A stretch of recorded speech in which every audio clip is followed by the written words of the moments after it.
Morning students. तो हमने अपना जो सॉल्यूशन चैप्टर है उसके बारे में विलीन क्या होता है, जो सांद्रता की इकाइयाँ हैं जैसे मोलरता है, मोल भिन्न है, इन सब के बारे में चर्चा कर ली थी।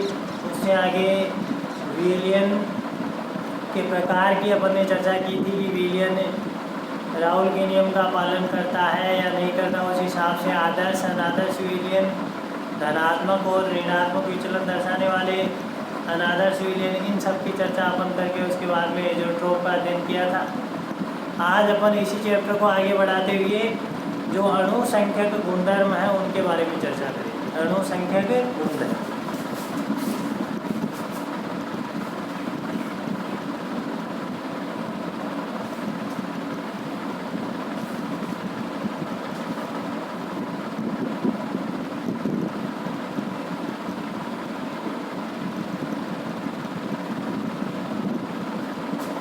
देखो, अणु संख्या गुणधर्म नाम से पता चल रहा है विलयन के ऐसे गुण हैं जो उसमें उपस्थित है। जो विलय कण है उन विलय कणों की संख्या पर, विलय अणुओं की संख्या पर या आयनों की संख्या पर निर्भर करते हैं। उसे क्या बोलेंगे अपन? अणु संख्या। किसी भी द्रव्य विलयन के ऐसे गुण हैं जो उसमें उपस्थित विलय के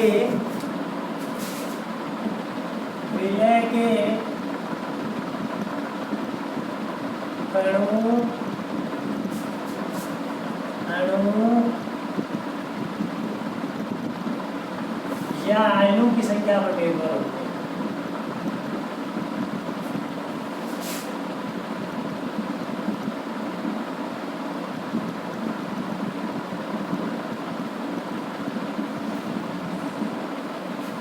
अब देखो, ये विलय के अणु या आयनों की संख्या पर निर्भर करते हैं। उन्हें क्या बोलेंगे अपन? अणु संख्या गुणधर्म। जो विलय के कण हैं उनकी प्रकृति पर निर्भर नहीं करते, विलयन की प्रकृति पर भी निर्भर नहीं करते, इनकी अणुओं की संख्या पर निर्भर करते। तो अणु संख्या गुणधर्म अपने पास कौन कौन से हैं? 4 अणु संख्या गुणधर्मों का अपन अध्ययन करेंगे। पहला है वाष्प दाब में आपेक्षिक अवनमन। वाष्प दाब में आपेक्षिक अवनमन।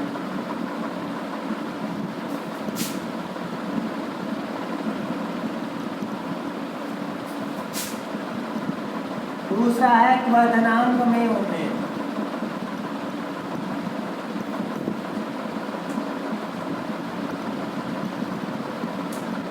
तीसरा है हिमांक में अवनमन।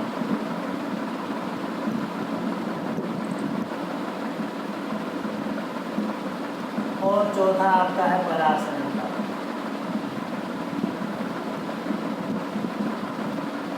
इन चारों का अध्ययन इसके अंदर किया जाएगा और यहाँ से आपका लगभग एक प्रश्न पक्का पूछा जाता है 2 नंबर का। इन्हीं जो अणु संख्या गुणधर्मों में से पूछा जाता है। अब देखो, क्वथनांक में उन्नयन की अपन चर्चा करें तो किसी भी द्रव्य विलायक के अंदर अवाष्पशील विलेय पदार्थ अपन मिला देते हैं तो उसका जो वाष्प दाब है उस पर क्या फर्क पड़ता है। अपन ने पिछली क्लास में राउल के नियम के आधार पर देखा था कि किसी भी द्रव्य विलायक के अंदर अवाष्पशील विलेय पदार्थ अगर मिला दिया जाता है तो जो विलयन का वाष्प दाब है वो कैसे परिवर्तित होता है, किस आधार पर कैसे निर्भर करता है।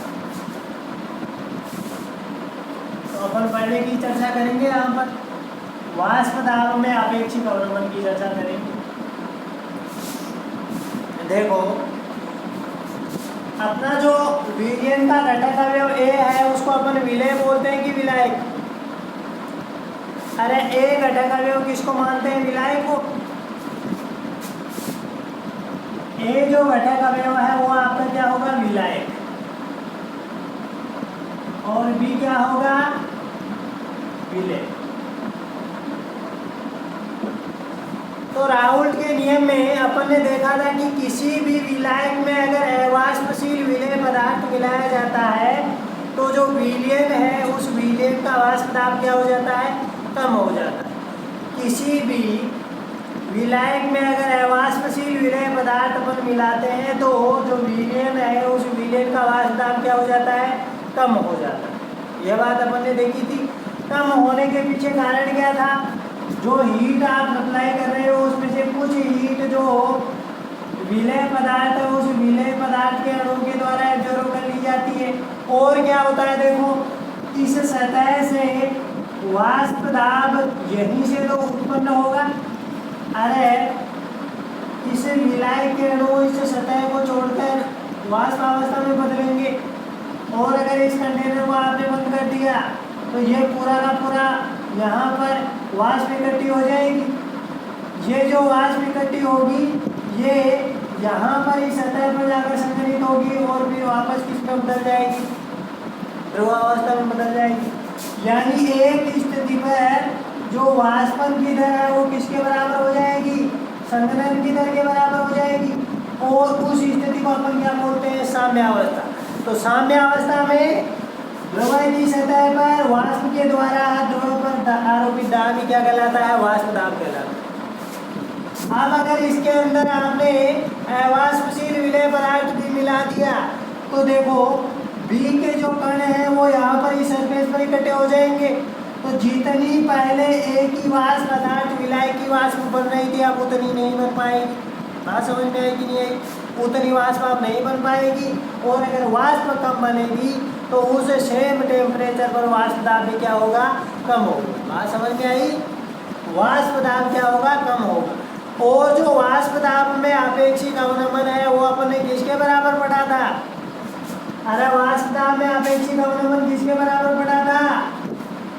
विलय के मोल भिन्न के बराबर होता है। ऐसा पढ़ा था कि नहीं पढ़ा था? देखो एक बार दोबारा राउंड के नियम की चर्चा कर लेंगे ताकि आप लोगों को अच्छा समझ में आ जाए। अपन ने क्या पढ़ा था? विलयन का जो वाष्प दाब है वो विलय और विलय के द्वारा डाले गए आंशिक वाष्प दाब के योग के बराबर होता है। समझे कि नहीं समझे?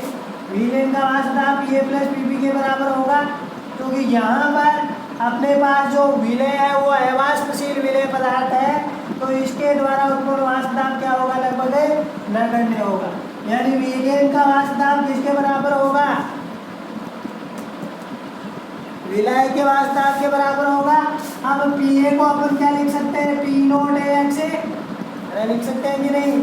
यहाँ पर एक्स ए की जगह में पुटअप क्या कर सकता हूँ? देखो एक्स ए प्लस एक्स बी बराबर किसके होता है? रे एक के बराबर होता है। एक्स ए प्लस एक्स बी किसके बराबर होगा? एक के बराबर क्योंकि ये द्विअंगी विलयन है। अब यहाँ से मैं एक्स ए बराबर लिखना चाहूँ तो एक्स ए बराबर क्या होगा? 1 माइनस एक्स बी। एक्स ए बराबर क्या होगा? 1 माइनस एक्स। तो पी सॉल्यूशन बराबर है पी नोट ए 1 माइनस एक्स बी। यहाँ से P naught A minus P naught A x B ऐसे लिखा जा सकता है पी सॉल्यूशन। हाँ आप सबको पता है कि अवाष्पशील विलय पदार्थ को जब विलायक में डालेंगे तो विलयन का वाष्प दाब कम होगा। यानी पी सॉल्यूशन है उसकी वैल्यू कम है किससे? पी नोट है कि नहीं है? तो यहाँ पर इस पी सॉल्यूशन को उधर लेकर जाएंगे तो ये घटेगा। देखो कैसे? P naught A minus P solution हो गया। पी नोट ए माइनस क्या हो गया? पी सॉल्यूशन बराबर पी नोट ए एक्स बी के हो गया। अब P naught A minus P solution क्या है? शुद्ध विलय का वाष्प दाब माइनस विलयन का वाष्प दाब। विलय के वाष्प दाब में से विलयन का वाष्प दाब अगर घटाएंगे तो क्या आएगा अपने पास? वाष्प दाब में आए कमी। ये क्या है? वाष्प दाब में अवनमन। क्या है? वाष्प दाब में अवनमन। ये जो वाष्प दाब में अवनमन है इसमें अगर शुद्ध विलय के वाष्प दाब का भाग लग जाए यानी P naught A minus P solution upon P naught A. इस पी नोट ए को इधर लेकर आगे बराबर किसके होगा? रे एक्स बी के। यानी ये वाष्प दाब में अपेक्षित अवनमन है। वाष्प दाब में अपेक्षित अवनमन किसके बराबर होगा? विलय के मोल भिन्न के बराबर होगा। ये आपका है। इसी को अपन काम में लेते हुए राउल्ट के नियम से अपने पास आया था। इसी को काम में लेते हुए आगे वाष्प दाब में अपेक्षित अवनमन की अपन चर्चा करेंगे। वाष्प दाब में अपेक्षित अवनमन क्या होता है? देखो शुद्ध विलय का वाष्प दाब। शुद्ध विलायक का वाष्प दाब माइनस विलयन का वाष्प दाब अपॉन शुद्ध विलायक का वाष्प दाब। ये क्या होता है, वाष्प दाब में आपेक्षिक अवनमन, relative lowering in vapour pressure, RLV। क्या होता है, RLV। तो यहाँ पर इसी की चर्चा हम करेंगे। वाष्प दाब में आपेक्षिक अवनमन किसके बराबर होता है, वाष्प दाब में आपेक्षिक अवनमन किसके बराबर होता है, विलय के मोल विलय के बराबर होता है। जब किसी शुद्ध विलायक में अवाष्पशील विलय पदार्थ अगर मिलाया जाता है तो विलयन का वाष्प दाब क्या हो जाता है, कम हो जाता है। और वाष्प दाब में जो आपेक्षिक अवनमन है वो किसके बराबर होता है, विलय के मोल भिन्न के बराबर। यानी लिखें तो P naught A minus P solution upon P naught A बराबर किसके होगा, XB के। ये कहाँ से लिखा आपने, राउल्ट के नियम से। आप देखो XB क्या होता है, XB आपका क्या है, XB क्या है, विलय के मोल भिन्न। XB क्या है रे, विलय के मोल, और विलय के मोल भिन्न बराबर क्या होगा, विलय के मोलों की संख्या अपॉन कुल मोलों की संख्या। बात समझ में आई, विलय के मोल भिन्न बराबर क्या होगा, विलय के मोलों की संख्या अपॉन कुल मोलों की संख्या।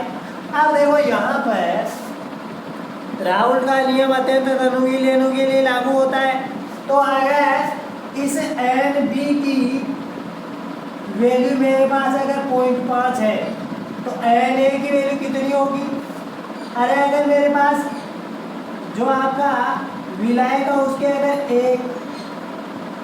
उसके अगर एक मोल होते हैं तो यहाँ पर विलय के अगर 1 मोल होते हैं तो विलय के कितने मोल होंगे, 1000 मोल होंगे। यानी विलयन तो अत्यंत तनु होगा। और 1000 में जब अपन 1 जोड़कर इसका भाग देंगे तो कोई ज़्यादा फर्क नहीं पड़ेगा। यानी क्योंकि राउल्ट का नियम अत्यंत तनु विलयन के लिए लागू होता है, अतः अपन यहाँ पर Na प्लस Nb की जो वैल्यू है इसको अप्रोक्सीमेट किसके बराबर रख सकते हैं, Na रख सकते हैं कि नहीं भी, क्योंकि ये देखो 1000 में 1 जोड़ने पर कोई ज़्यादा फर्क पड़ेगा क्या, नहीं पड़ा ना। और यहाँ पर 1000 में 1 जोड़ के लिखो, चाहे 1000 लिखो, इसको 1000 नहीं मैं 10,000 मान लेता हूँ, ये लो। अब 10,000 में 1 जोड़ने पर नेग्लिजिबल फर्क पड़ेगा कि नहीं पड़ेगा। इसलिए Na प्लस Nb की जगह मैं क्या पुटअप कर सकता हूँ, क्या रख सकता हूँ इसकी जगह, Na रख सकता हूँ। क्यों रख सकते हैं, देखो क्योंकि राउल्ट का नियम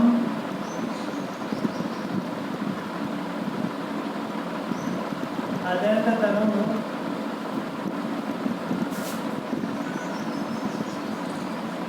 विलयनों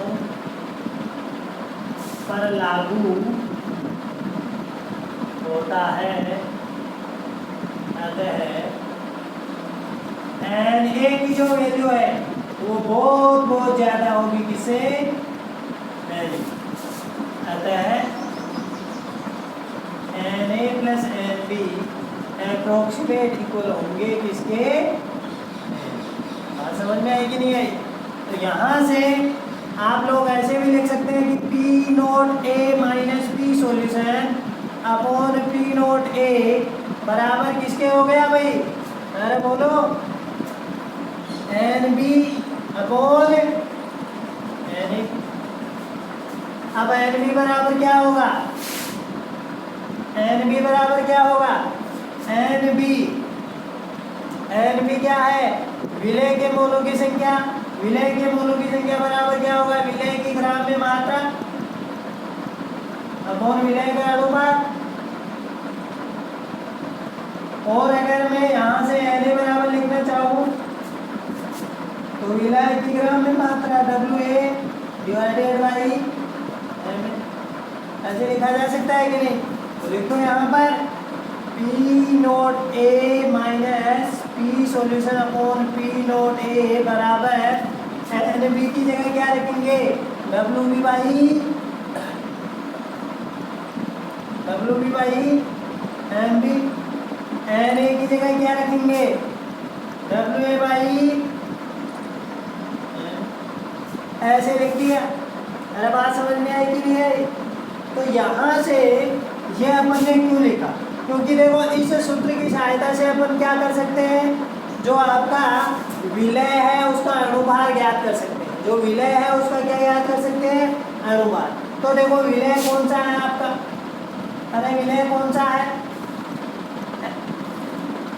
घटक अवयव बी, तो उसका अनुभार वहां पर अपने पास घटक अवयव बी का अनुभार देखो ये है एम बी, अरे है कि नहीं है, यही तो है, ये क्या है, विलय का अनुभार। तो यहाँ से एम बी की वैल्यू ज्ञात की जा सकती है, इसकी वैल्यू ज्ञात की जा सकती है एम बी। कैसे ज्ञात करेंगे, देखो इसको उल्टा करके इधर ले आओ, M B into W A, ऐसे लिख दिया, M B into W A by W B into M A बराबर, यहाँ क्या आ गया, P naught A upon P naught A minus P solution. अरे ये आया कि नहीं आया, यहाँ से अपन निकालेंगे, देखो अपन को क्या निकालना है, एम बी क्या है, विलय का अनुभार। तो एम बी बराबर क्या लिखेंगे, एम बी बराबर P naught A minus P solution, ये हो गया। अब देखो इधर डब्ल्यू ए गुणा हो रहा है, उधर भाग में जाएगा, तो ये W B into M A ऊपर आ गया, और आपका डब्ल्यू ए कहाँ आ गया, नीचे। तो ये क्या है आपका विलय का अनुभार, विलय के अनुभार की गणना की जा सकती है इसकी सहायता से। वाष्प दाब में अपेक्षित नंबर आपका हो गया। अब इस पर आधारित न्यूमेरिकल क्वेश्चन आते हैं। देखो कैसे याद रखना है, ये ज़्यादा में से कम गया, मान कम ही आएगा कि नहीं आएगा, अरे कम ही आएगा। तो ये पी नोट ए शुद्ध है, इसका मान ज़्यादा होगा। ये ऊपर वाला ज़्यादा है कि कम है, नीचे वाले से कम ही है। अरे इसमें से ये घट गया तो इसकी वैल्यू कम, तो यहाँ वैल्यू क्या होगी, कम, और इसकी वैल्यू क्या होगी, अधिक। तो देखो ऊपर कम है तो इधर भी कम आएगा, कम क्या आएगा, विलय के मोलों की संख्या आएगी कि नहीं आएगी, और नीचे क्या आएगा, विलय के मोलों की संख्या आएगी, कम अधिक, ऐसे ताकि आप लोग की कन्फ्यूजन नहीं हो। समझ गए? तो देखो इसमें अणु संख्या गुणधर्म, अणु संख्या का गुणधर्म,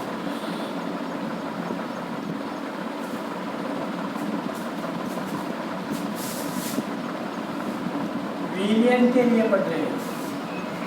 देखो परिभाषा, किसी द्रव्य के ऐसे गुणधर्म, किसी द्रव्य के ऐसे गुणधर्म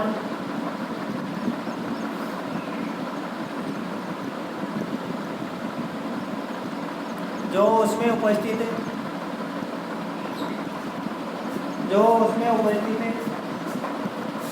अवाष्पशील विलय के कणों, अवाष्पशील विलय के कणों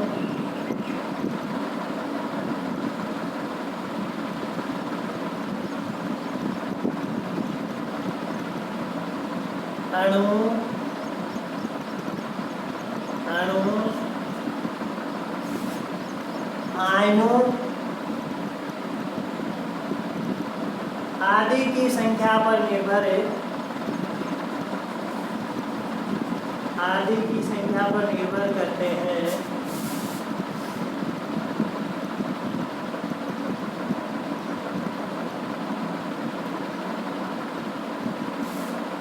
अणु संख्या गुणधर्म कहलाते हैं।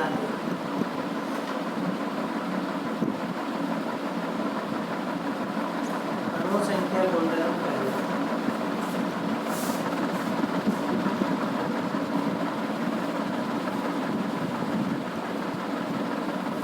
आगे वाली लाइन में ध्यान डाल के लिखेंगे, ये चार प्रकार के होते हैं, ये चार प्रकार के होते हैं।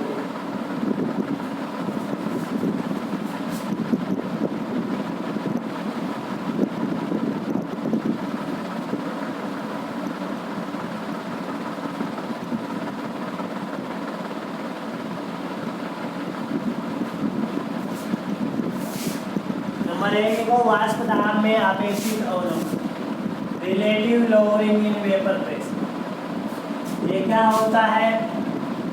Delta P upon P naught, delta P upon P naught. पहला अणुसंख्यक गुणधर्म कौन सा है? वाष्प दाब में आपेक्षिक अवनमन। दूसरा भी आप लोग लिखिए, दूसरा लिखिए क्वथनांक में उन्नयन, क्वथनांक में उन्नयन। दूसरा कोष्टक में लिख देना डेल्टा टीपी। तीसरा लिखो हिमांक में अवनमन, डेल्टा टीएफ। और चौथा लिखो परासरण दाब,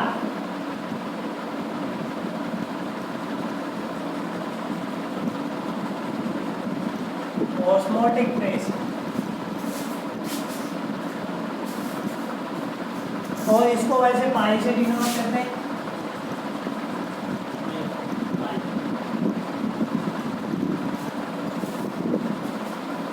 अब आप नंबर 1 डाल के लिखेंगे वाष्प दाब में आपेक्षिक अवनमन। इसके बारे में वाष्प दाब में आपेक्षिक अवनमन।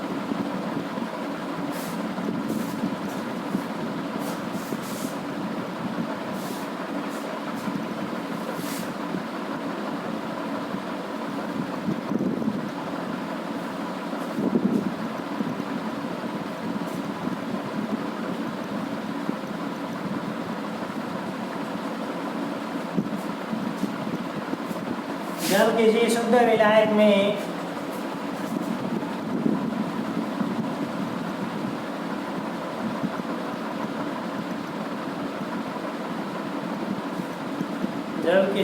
विलायक में अवाष्पशील विलेय पदार्थ मिलाया जाता है,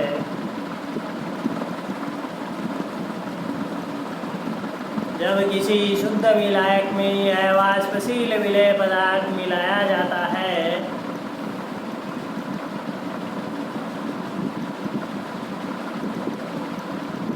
तो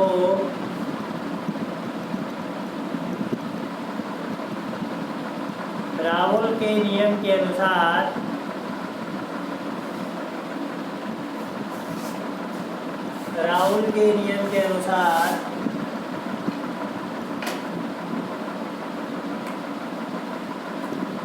वाष्प दाब में आपेक्षिक अवनमन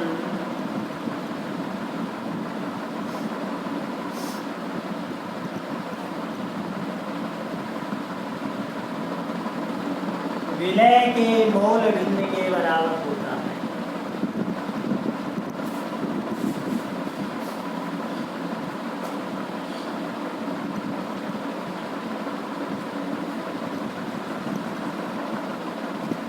विलय के मोल भिन्न के बराबर लिख लिया।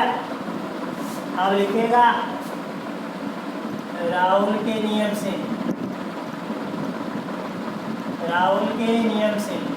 P naught A minus P solution upon P naught A बराबर XB।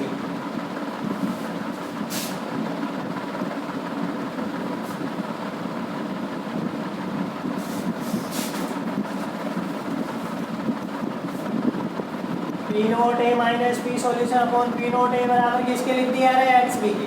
अब लिखना है इसके आगे यहाँ पर P नोट A बराबर क्या है? शुद्ध विलायक का वाष्प दाब। P सॉल्यूशन क्या है? विलयन का वाष्प दाब।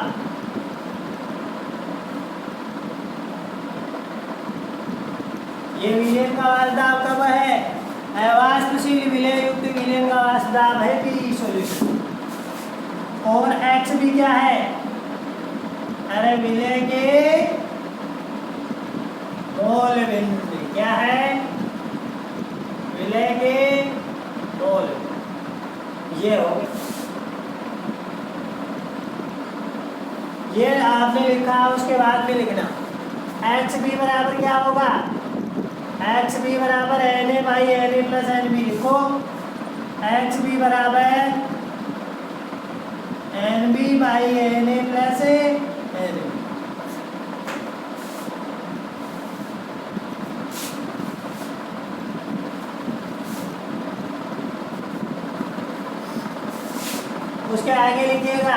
क्योंकि राउल्ट का नियम है, अत्यंत घनों विलयनों के लिए लागू होता है।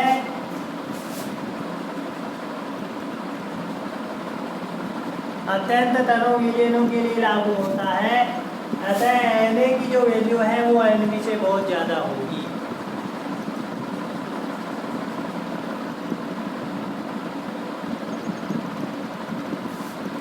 इसलिए Na प्लस Nb को किसके बराबर कंसीडर कर सकते हैं? Na के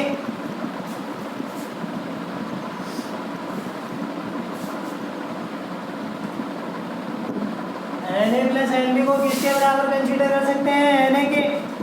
यहाँ तक आप लोगों ने लिख लिया तो आगे लिखेगा इसी में XB बराबर क्या लिख सकता हो रहा है? Nb बाई Na लिख सकता हो कि नहीं?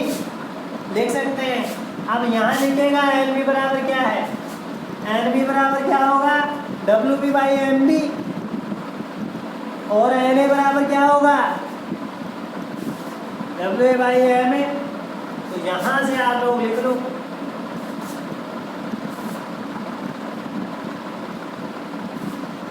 XB बराबर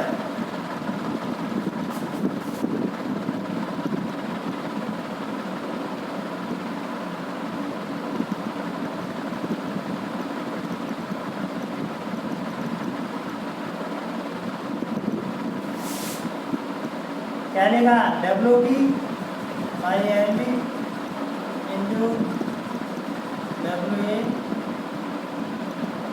ये हो गया। ये XB की वैल्यू आ गई। अरे आई कि नहीं आई?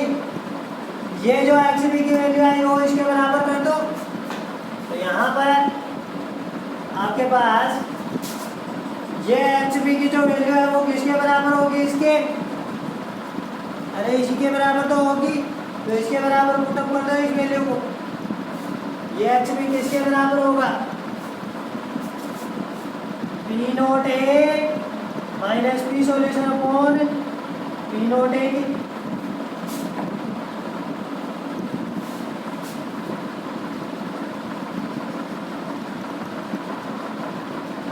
इसके बराबर होगा।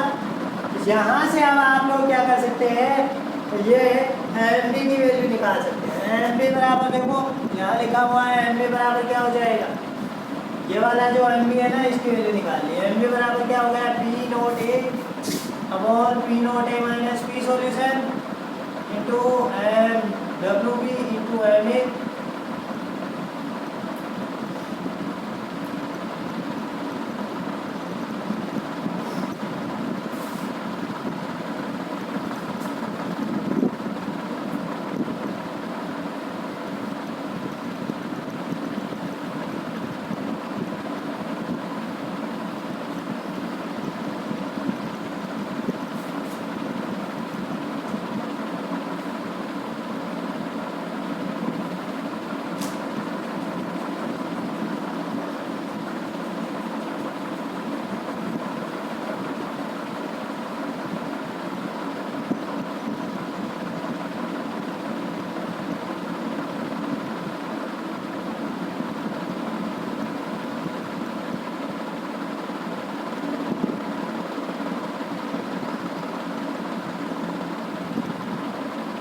आ गया समझ में? अब देखो आपको इस रिजल्ट को ध्यान में नहीं रखना है। ये वाला रिजल्ट अपन न्यूमेरिकल क्वेश्चन सोल्व करते समय काम में नहीं लेंगे। अपन को क्या ध्यान में रखना है? अपन को तो एक ही बात ध्यान में रखनी है कि वाष्प दाब में अपेक्षित अवनमन किसके बराबर होगा? हैं? वाष्प दाब में अपेक्षित अवनमन किसके बराबर होगा? विलय के मोल बिंदु के बराबर होगा। उसी के आधार पे अपन अपना प्रश्न सोल्व कर देंगे। वाष्प दाब में अपेक्षित अवनमन P naught A minus P solution upon P naught A बराबर किसके हो जाएगा? XB के। इसके आधार पर ही अपन प्रश्न सोल्व करेंगे। ये फाइनल रिजल्ट आपको ध्यान में नहीं रखना है। देखिए एक लाइन और लिख लो इसके आगे। उपरोक्त समीकरण से अवाष्पशील विलय के मोलर द्रव्यमान को ज्ञात किया जा सकता है। मोलर द्रव्यमान बोलो चाहे अनुमान।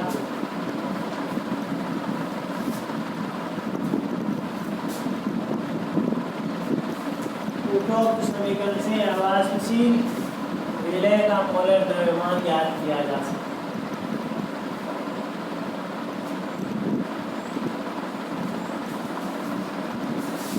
अब देखो इस पर आधारित एक न्यूमेरिकल प्रश्न है। देखो 51 किसी ताप पर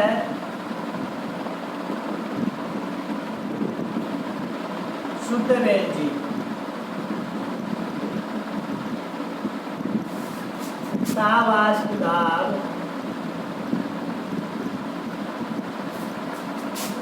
0.850 बार है। 0.5 ग्राम अवाष्पशील विलय ठोस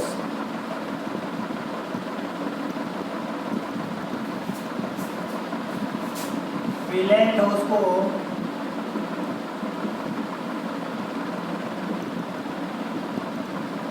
40 ग्राम बेंजीन में घोला गया है।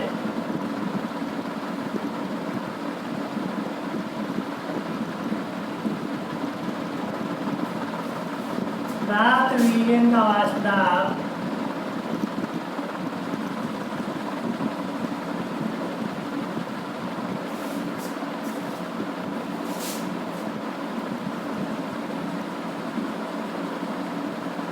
0.845 बार है।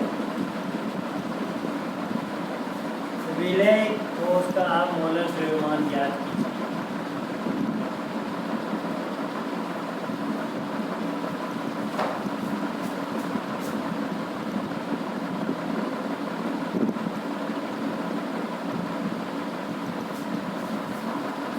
अब बेंजीन का मोलर द्रव्यमान आपको दे रखा है।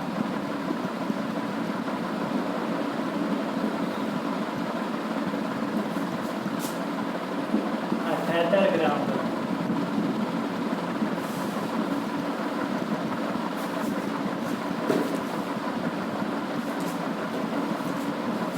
देखो ये आपका ऑप्शन।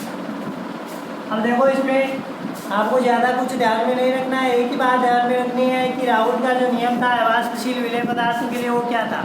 वाष्प दाब में उसके आधार पे अपन ने देखा था अपेक्षित अवनमन विलय के मोल बिंदु के क्या होता है बराबर होता है। तो देखो इसमें बात क्या हो रही है। शुद्ध बेंजीन का वाष्प दाब आपको दे रखा है। अब शुद्ध बेंजीन का वाष्प दाब अगर दे रखा है यानी उसमें कोई विलय आपने नहीं मिलाया, यानी वो क्या है पी नोट है। क्या है पी नोट। और किसकी बात कर रहा है बेंजीन की, तो मैं इसको पी नोट बेंजीन लिख दूँ है, या आप पी नोट ए भी लिख सकते हैं। क्या लिख सकते हैं P naught A. P naught A बराबर क्या है देखो शुद्ध बेंजीन। शुद्ध बेंजीन का वाष्प दाब पी नोट ए बराबर कितना दे दिया 0.850 बार। अरे ये दे दिया ना। और देखो क्या इसमें अवाष्पशील विलय पदार्थ मिला रहा है, अवाष्पशील विलय ठोस मिला रहा है। अब जो विलय है उसको अपन घटक ए मानते हैं ना, तो ये ए क्या है आपका विलय होगा। अब इसकी कितनी मात्रा मिलाई वो आपको दे दी, यानी क्या दे दिया आपने W है अवाष्पशील विलय पदार्थ की मात्रा। पदार्थ की मात्रा क्या है आपके पास W। क्या है W क्या होगी W। आपका जो बी घटक अवयव है विलय है उसको घटक अवयव बी से दर्शाएंगे कि नहीं। विलय को किससे दर्शाएंगे अपन बी से। ए से तो किसको दर्शा रहे हैं विलय। तो W भी बराबर कितना है अपने पास, कितना मिला रहा है 0.5। आ गई बात समझ में। इसको किस में मिला रहा है 39 ग्राम बेंजीन में, यानी जो आपका विलायक है उसकी कितनी मात्रा दे रखी है 39 ग्राम। तो बेंजीन की मात्रा विलायक की मात्रा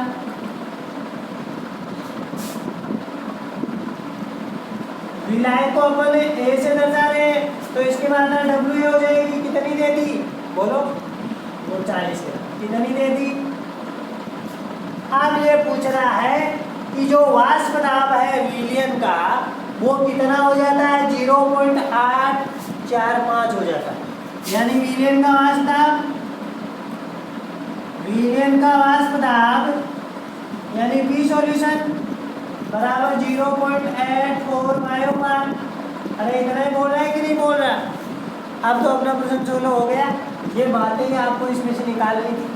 देखो अपन सीधा वहीं पर जाएंगे। वाष्प दाब में आपेक्षिक अवनमन किसके बराबर होगा विलय के मोल विन के बराबर होगा। तो देखो वाष्प दाब में आपेक्षिक अवनमन P naught A minus P solution upon P naught A बराबर एक्स बी के। अब देखो यहाँ से अपन ने लिख लिया था कि एक्स बी है उसकी जगह अपन क्या लिख सकते हैं एक बार ऐसे लिख लो एक्स बी के लिख दिया। उसके बाद में P naught A minus P solution upon P naught A बराबर एक्स बी क्या होगा N B by N A plus N B हो रहा था। अब राउट का नियम अत्यंत अनुविलेनु के लिए लागू होता है तो एन बी को किसके बराबर माना था 0 के। तो इसकी जगह N B by N A रख सकते हैं N B by N A रख सकते हैं। आ गई बात समझ में। अब देखो यहाँ पर वैल्यू पुटअप कर दो। पी नोट ए की वैल्यू कितनी है एक बार नहीं करो तो देखो P naught A minus P solution upon P naught A बराबर एन बी क्या होगा एन बी विलय के मोलों की संख्या। विलय के मोलों की संख्या विलय की ग्राम में मात्रा डब्ल्यू बी बटा अणुभार M B into N A. विलायक के मोलों की संख्या विलायक की ग्राम में मात्रा कितनी है विलायक की ग्राम में मात्रा W A into molecular weight M A. बात समझ में आया कि नहीं आया। ये वाली वैल्यू पुटअप कर देंगे। देखो वाष्प दाब में अवनमन यहाँ पर हो रहा है। शुद्ध विलायक का 0.85 था अब कितना हो गया 0.845 हो गया यानी कमी तो आ गई। तो ये कमी कितनी आएगी वो घटाने से पता चल जाएगा। कैसे देखो यहाँ पर करते हैं इसको आगे सोल्व। पी नोट ए की वैल्यू कितनी थी 0.850 माइनस पी सोल्यूशन कितना हो गया 0.845 अपॉन पी नोट ए कितना था 0.850 बराबर अपने पास डब्ल्यू बी कितना है डब्ल्यू बी 0.5। अरे वाष्पशील विलेय पदार्थ की मात्रा कितनी है 0.5 अपॉन एम बी कितना है एम बी वाष्पशील विलेय पदार्थ का क्या है अणुभार है ये अपन को ज्ञात नहीं है तो एम बी की जगह एम बी पुटअप कर दिया इंटू डब्ल्यू ए विलायक की मात्रा है कितनी दे रखी है 39 ग्राम और एम ए क्या है एम ए अपन को दे रखा है बेंजीन का मोलर द्रव्यमान। अरे बेंजीन ही तो है यहाँ पर विलायक तो विलायक का मोलर द्रव्यमान 78 दे रखा है तो यहाँ पर आपने 78 पुटअप कर दी। अब इस इक्वेशन में आपके पास केवल और केवल एम बी है ज्ञात है कि नहीं है तो उसका मान इस समीकरण से ज्ञात किया जा सकता है। कैसे देखो घटा के देख लेते हैं 0.850 इसमें से 0.845 घटाया यहाँ पर 5 आ गया यहाँ 0 यहाँ पॉइंट तो यह तो सीधे आई वैल्यू 0 यानी इसका पॉइंट 0.005 अपॉन 0.850 ये इससे कट गया ये वाला हो गया बराबर इधर 0.5 ये इससे कैंसिल आउट हो गया कितनी बार 2 टाइम्स। अरे बात समझ में आई कि नहीं आई। अब ये 0.5 इंटू 2 हो गया अपॉन क्या है नीचे एम बी इसकी वैल्यू किसके बराबर हो जाएगी 1 के यानी 5850 बराबर 1 अपॉन एम बी। यहाँ से क्रॉस मल्टीप्लाई कर लो M B is equal to 850 upon M 5 7